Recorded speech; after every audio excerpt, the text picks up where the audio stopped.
Welcome to Italics, television for the Italian-American experience.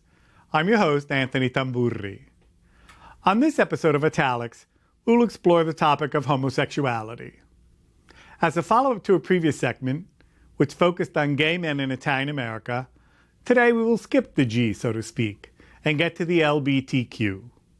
With us today in our studios are members of the community who will speak to us about being LGBTQ Italian Americans out in the world. Let's go to Lucia Grillo. With us in the studio today are Lailah Lancing, Margo Singaliese, and Mikki del Monico is joining us via Skype. Lailah Lancing is a New York-based singer-songwriter who has also had her hand in acting and improv. Besides penning and starring in her own one-woman show, What Had Happened Was, she is currently co-starring in a comedy web series as an openly transgender character. A veteran actor with appearances in TV shows such as The Sopranos and Law & Order SVU, Margo Singaliese has numerous film and off-Broadway credits, as well as the forthcoming web series What Exit. She is founding member of Fuacata Films and co-stars in the company's feature film Casanova Was a Woman. Mikki del Monico's feature film debut, Alto, is not his only accomplishment. He has also served as a film and book editor, researcher, personal trainer, and worked on a ship that sailed the Atlantic Ocean. Thank you all for joining us. Well, thank you. So let's start at the beginning. What was it like for each of you growing up Italian American? It was interesting. I have a huge family. Like, I needed to say that. It was good. I didn't realize until later in life how nurturing my family was. My whole coming out process, they were really good with it. And I don't know if I realized that when I was younger. My parents were multilingual, but they only spoke English because they were born in the United States. All of my grandparents were born in Italy. And I love the way you say my last name, but we really just use Singaliese. She's better at languages than I am. But it was very warm. I had one sister, but a million cousins, and we'd get together, and I missed them all. And it was just a warm, loving, very expansive of nature group of people. I'm proud to be Italian American. Great. Yeah, and I have to say, mine too was very loving and nurturing. But I also grew up around a lot of other Italian American families. We were third generation, but there was a very strong Italian community where I grew up, which was upstate New York. And so I felt completely immersed in the culture. Cool. And Lailah, you had mentioned, which is what was my next question, when did you come out and what was it like in general, like in the world and within the Italian American family and sphere? That's a very expansive question. I came out several times. Within my family, or at least my immediate family, I came out when I was 13 as bisexual. And I don't actually know if I came out a second time. I think they had just assumed at one point that I was gay. And I did as well. I didn't know anything about anything when I was really young. The older I'd gotten, I discovered what transgender was, and something clicked in my head at that point. So within my family, I come from a really traditional family. My family's not ridiculously religious, but they're religious enough. And so family is a really big thing with like I said, with my immediate family. My parents didn't take it so well. There was a little bit of ostracizing on their part, and I, at that point was ready to just go out and do my thing. So, but like I said, later in life, my entire family has just embraced me ridiculously, and at this point, my whole transition is a complete and total non-issue. So it's good. It's really good. As for me, I am bisexual, so I was boy crazy as a young kid, had 875 boyfriends, and they were all great. But then I was noticing, as I reached a certain age, that all my best friends were blonde and blue-eyed. They all looked alike, and so I realized, as I was getting more into my 30s, that I wanted to explore that world. I wanted to explore relationships with women. The men were wonderful. I had great relationships. My mother was kind of a very traditional woman, as was my father. But as I said, they were loving.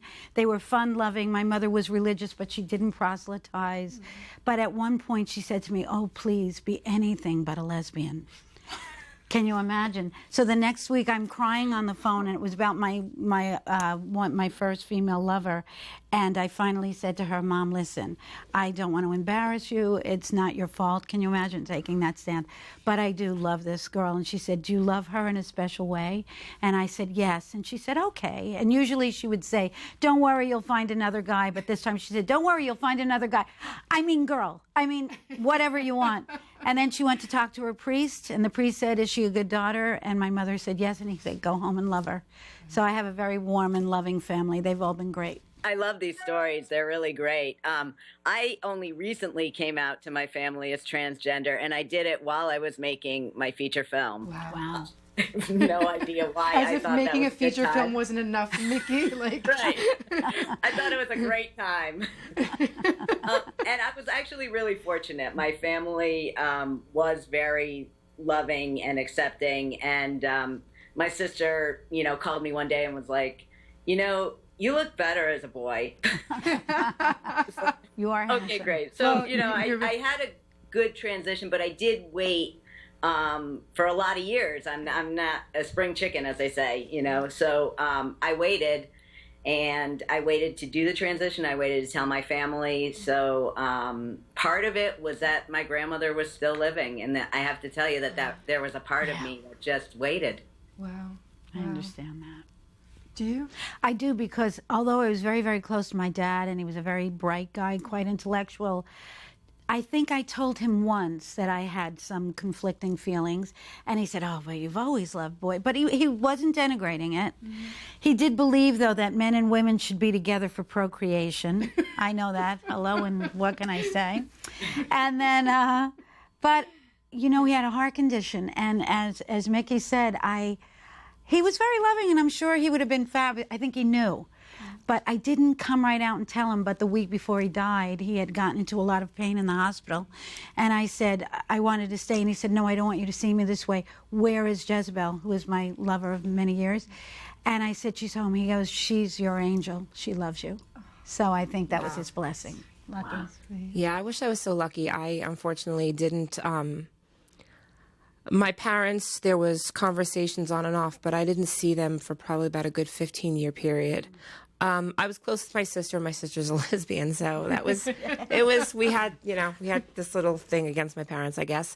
And then I was pretty much completely separated from the rest of my extended family for probably close to 20 years. And they never told anybody. And my grandmother had passed away. My last grandparent, my mom's mom, had passed away 2 years ago in the summer. And my best friend was in the hospital, and she was dying from cancer. So I think that really sent it home to my parents that they really need to just, this needs to stop. And my relationship with them now is amazing. So it's really good. But unfortunately, that separation was there for a long time. But I never got to see my grandmother before I died, and my mother pretty much had to call and email the entire family the week before the funeral and be like, there's something I need to tell you. Had to tell my entire family. So it was really just, I was nothing but like full of angst. So I'm going to this funeral for my grandmother who I'd never seen, found out later from my mom's sister that she had told my grandmother. My grandmother knew, but never told my mother. So I could have gone and saw her before and didn't. So it's a little bittersweet, but I'm like, she knew, and my aunt said that she didn't care. So it would have been nice to be there, but I had to be introduced to my entire family. So yeah, I was sweating bullets for 2 days. And how was it when you finally got there? It was great, except for the fact that I have a very retro thinking in the way I dress. And I was in a black pencil skirt and a sweater. And my mother, the first thing my mother said, not anything else, was, that dress is too tight. so I mean, to the world I of don't think women. she meant to break the ice that way, but it was really good. And we kind of got over things. And like I said, now things are fabulous. So I see them. They're in Jersey City, so I see them a couple times a month. My mother calls me 16 times a week, 4 times a day. So She probably missed you. yeah, she did. She does. Now she has a daughter that she can go shopping with. So. That's right. She's a happy woman. So what was it like? Did all three, any of the three of you or all of you, have a moment where you brought a date home to the family, to the Italian family? I brought my first partner, I only had 2 female partners in my life, to my nephew's wedding. And my nephew married a lovely, I love his wife as I love him, a lovely Italian girl within a completely Italian family. Many of them, some don't speak English, most of them do. They're very wonderful people. So I brought her as the date. Of course, they all wanted my date because she was this gorgeous redhead. I was mud. But no, were they kind? They were wonderful. I've been lucky, very lucky. I have not yet.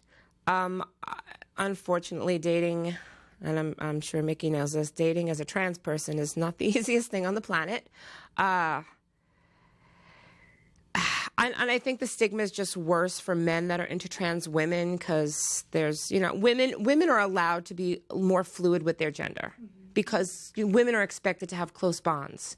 So if a woman is attracted to a trans man, and I get this from a lot of my trans male friends, they don't seem to have as much of an issue with dating as myself and my trans female friends. So I haven't brought anybody home yet. There is somebody now that I'm hoping things get to a point where I'd like to bring him to Christmas this year. So, but I don't know how what's going to happen. So fingers crossed, but no expectations. Yeah, and for me, the bringing people home wasn't necessarily an issue, except right at the beginning. I've always been attracted to women, so whatever my family thought, they thought. There is a line in my movie that I took right from my mother, and I don't think she'd appreciate my reiterating it here, but if you see the film, you'll know. And in fact, she was in the audience about 3 rows behind me, and my head was just burning. Like, she's going to get me afterwards. Wasn't she happy that you made her famous? Yeah. So, when you came out, did your relationships and interactions with people change, whether for better or worse? Once you finally could openly be who you are, and once they found out. For the most part, I got really lucky. I never really lost any friends. I was engaged to somebody when I was first going through all this, and unfortunately that relationship went very south. But for the most part, I've gotten really lucky with all my friends. Like one of my closest friends is still my best friend from high school. The roles are kind of switched. He was the straight boy, I was the gay boy, and now he's the gay boy and I'm the straight girl. So just kind of flipped roles. But yeah, I didn't. Yeah, completely. Yes, I didn't lose any friends. I got really lucky. But I think a lot of my friends got it early on. I think probably before I did. I was never really gay. Like, I was just very feminine. In high school, they did the senior poll like they do between everybody, and I was voted most likely to be on a talk show, most likely to have their own talk show, and most likely to get a sex change. So, yeah, everybody else knew before I did. Wow. I wish they would have said something earlier. Finally. Pretty much. Oh, wow. That's great. That was my Oprah aha moment. Well, I thought I was living sort of a double life because I was teaching in Hoboken, New Jersey for many years, 33 years. It was great. And I had a wonderful life of dating a million men, and then I was acting in the city at night, and I was flirting with all these beautiful actresses. And then finally I just thought I was being irresponsible because I felt now I really wanted to explore the world of women, and I love these men, and I didn't want to hurt them. Mm-hmm. So I started to kind of say I should try this relationship. I was scared, but I told my friends first, and like you, my friends were fabulous. Most of them were in the arts. They were great. Even the ones that weren't were great. Okay, and then I told my family and my friends, and I was warmly, really embraced. I really was. But I was worried about teaching. I was worried that the parents would think negative things. Years later, I'm still friendly with some of the students because I taught for so many years, and they said, oh, we knew. We knew. And I was they said, well, it was like, they were very complimentary, and they said, well, we see you coming in, not with a guy, but you're always, this one person is always meeting you for lunch. So I have to say the generations have changed, and there is so much more open and it's like no big deal for them anymore. Well, we got really lucky though. I'm like, we were doing what we were doing before it was like socially acceptable, and before it was on television, before people had dialogues about it. True. So I mean, that in itself is really nice. Yeah, so. we were front runners. Go girl. Okay, Mickey, go we need Mickey. to give you a high five too. Mickey, high five. High five, definitely. Yeah, and I mean, in terms of like my relationships, I think you're right that the kids do change. I have a good friend from high school that I told, and it's her kids who are always like, it's he, correcting. That's because great. it is hard to change the pronouns. And also in terms of just, I think I'm fairly short, which makes me stand out, I guess, in some weird way. But I think I don't see myself as short, and part of that is, the men in my family are also short. So I kind of grew up with this really positive role model about my height, and not being focused on it, but just kind of going out into the world and being who I was. So I really feel that had a big influence on how I perceive myself in the world now. Great. That's great. So all three of you have creative projects, let's say. Lailah, you've got a web series. Yes, it's a web series called Mixed Matched. It's about people that join a dating agency called Last Stop Dating because they're pretty much the opposite of the cream of the crop. They're the leftovers. Nobody wants them. And the craziest thing is that in the entire cast, I'm the normal one, which is ridiculous. So, I play a makeup artist from Magnolia, Mississippi. My name is Sasha. And the funniest part of no southern accent. No, my whole thing was I'm like, no. I'm going to be a makeup artist in the big city. I don't want to look like a country bumpkin. Oh, nice. So I worked on myself. The funny thing is everybody in the cast is brunette, and I was the last one hired. They're like, can you do something with your hair? So I got really lucky. One of my closest friends, my drag mother, is Stephen Perfidia Kirkham, who does the wigs for Hedwig. Oh, wow. And I have my hair replicated in a red wig. So cool. Yeah, so it was good. And Margo and Mikki, you both have films right now that are on the film festival circuit and winning awards left and right. Each of you tell us about these films. The name of our film, written by my partner, Jezebel Montero, is called Casanova Was a Woman. It's roughly based on how we met, but it goes off into the fanciful. It's very universally themed, I must say. Anybody could relate to it because there's a wild family scene in it, and Jezebel is just brilliant. She co-produced it with Peter Iango. It was directed by Kevin Arboe very wonderfully, and Jez did all the post-production, and it's getting into festivals everywhere. It's so cool. 4 in California. It's been winning Best Feature awards. She won Best Filmmaker, and now we're in Romania. We're funny in Romania. How could you be? And then in November, we're in Fort Lauderdale. We just got back from Hollywood. We did All Things Hollywood. We won in San Francisco. It's just been a cool ride. We have a sales rep. It really looks kind of possible that it will sell. And we have a trailer for that, so let's take a look. I think I'm not in love with you anymore. I'm sorry. Why? Is it the sex?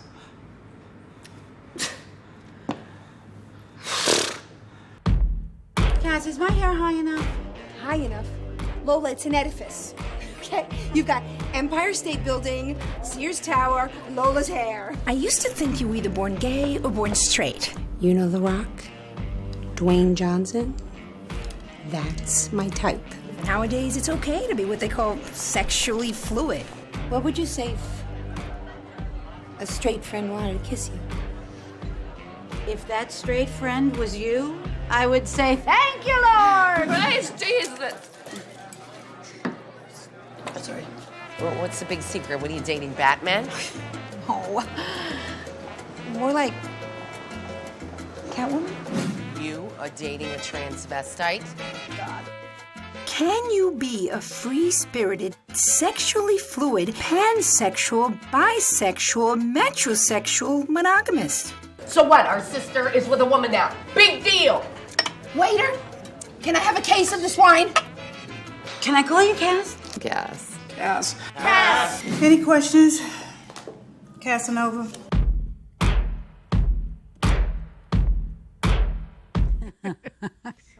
That must have been fun to make. Oh, it was wonderful because it was with my mother-in-law's in it. She's a telenovela star. All of our dearest friends, and even our new friends, the cast, the crew, the director, the producers. It was a labor of love. It really was. And Mikki, we have the scene with the priest. So you want to tell us a little bit about the film and this scene where she goes to talk to the priest, and then we'll show the scene. Okay, great. So Alto is 2 girls, 1 gun, the mob, because coming out to family is hard, but coming out to family is funny. And we just came out on VOD and DVD, so you can find us on Amazon. And we've had it too was a labor of love completely. I would love to talk to you more about this, because it is. But my family has seen it. They've all seen it. They liked it. It's not autobiographical at all, but some of the characters are loosely based on people in my family. Right. Great. Like your mom. Yeah, exactly. All right, let's take a look at this scene.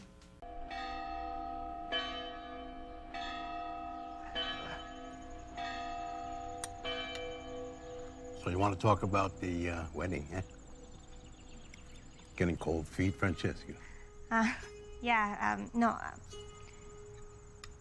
It's huge, right? Committing to someone. Up to now, Tony and I shared our dreams with each other, but we never had a shared dream. You know what I mean? Not exactly. Like, I had a dream about being on the cover of a chart-topping album, and Tony, he has a dream about his mug on a box of lasagna in somebody's freezer. That's weird, right? Well, you feel like there's room for both. I just don't want to wake up one day without a dream of my own. Then don't ever stop dreaming. It's not that easy. This friend of mine wants me to audition for Mob Hit, which I know would be amazing exposure for the band, but Have you heard? We got some of the cast members for our parade. That's great, right? No. No. But I want to involve the young people. This is what they enjoy. That's the problem. What kind of message does it send that Italians worship murderers and thieves? Christ himself embraced murderers and thieves. Jesus forgives mobsters, Frankie. And so should you.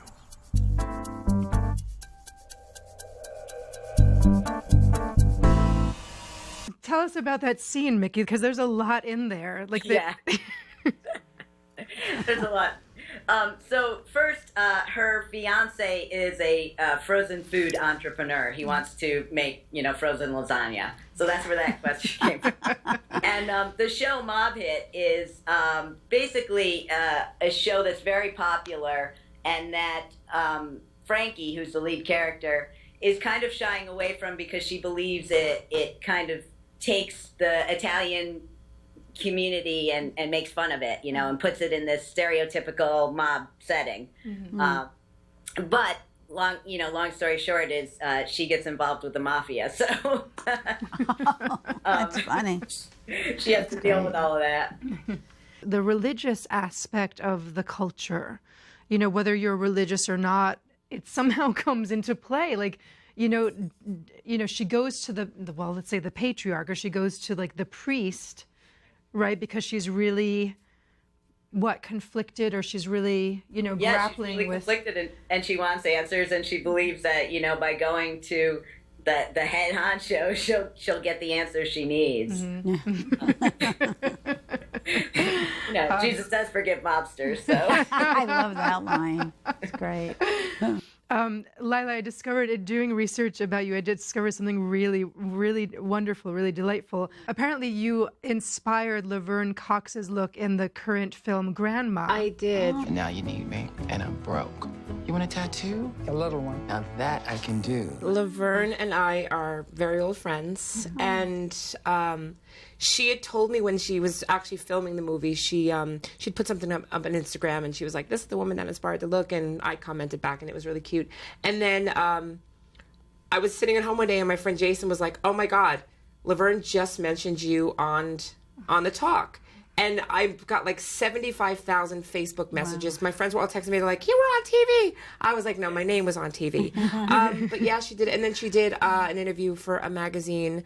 I think like another week after that, and she named me again. So thank you, Laverne. This is my way of giving you your shout out. And I also really appreciate the fact that she speaks out about passing privilege and about the ways in which, you know, society kind of deems you better or worse based on how well you can pass. Completely. And like that's what I love about her. There's nothing about her that's one-dimensional. She's like all-encompassing. Like she doesn't focus on any one thing. Like she's really learned. She knows what she's speaking of, and Great woman. And yeah, so she's, you know, I think she's a great voice for our community. So when you touched upon something, Mikki, that I wanted to, in talking about Laverne Cox, is it different being Italian American and LGBTQ? And does white privilege come into play at all? You know, it's funny because growing up, I appeared on the outside as a female, so I was socialized female. And so any sort of privilege that I'm getting now is interesting because I see it that much clearer. And I do my best to make others aware of it too. Yeah, no, I understand that 100%. Yeah, I mean, you know, religion is such a huge part of my family, especially my dad's side of the family. They're extremely religious, and they're just ridiculously accepting. Like they're just very, you know, whenever something happens, and I post news that's not so stellar on Facebook. Usually those cousins are the first, and when my friend was sick, it was always about a prayer circle. So, and my friend was trans as well. Yeah, my family's good. Wonderful. They're really good, and they're you know, they're very Italian. And they're very religious, but yeah, they're extremely accepting. I would say my family isn't as religious. I mean, they do have their religious beliefs, and as far as I'm concerned, since I'm 18, science and humanism has fulfilled all of my religious needs because I have no established religion other than science and humanism. But I think that being Italian American, again, the warmth of that, and I didn't have that big religious guilt going on for me. I was lucky. The warmth of the culture really made me very happy and never, ever lacking in acceptance. So more power. And one of the things for me transitioning F to M is that the men in my family were also fairly affectionate, you know, so it's not this huge kind of like I'm going into a WASP kind of like, oh, I can't have any emotion. You know, I mean, I grew up around men who had a lot of emotions. Oh, that's beautiful. Yeah. Kiss Me Guido was a wonderful movie back. Do you remember it? Yes. About the similarities between homosexuals and the Italian American community. It was really adorable. Yeah. What's one thing that you would like to convey in this moment to our public out there? Being authentic is a process, and that it doesn't stop. I mean, you keep changing, you keep growing, and, you know, the real courage comes in taking those moments to look at yourself and say, this is who I need to share in the world. I would say that's so beautifully said. I would say it is, you know, to thine own self be true. If you're self-accepting, you're liberated, and people will accept you. I agree with both those sentiments. Yeah, I mean, just be your authentic self, and not everybody's going to accept it, but at the end of the day, the only person that you really have to live with is you. As long as you feel like you're putting the best you forward, that's all that really matters. Great. Thank you, Mikki, Lailah, Margo. Thank you so much for joining us today. Thank you. Thank you. Thank you. We hope you enjoyed this episode of Italics. Catch up on previous editions of Italics at cuny.tv/show/Italics and additional digital programming on our Italics YouTube channel, Italics TV. Tune into our next episode airing October 28th and set your calendars for our Italian Heritage and Culture Month specials airing October 8th, 15th, 22nd, and 29th. I'm Anthony Tamburri. Arrivederci alla prossima puntata.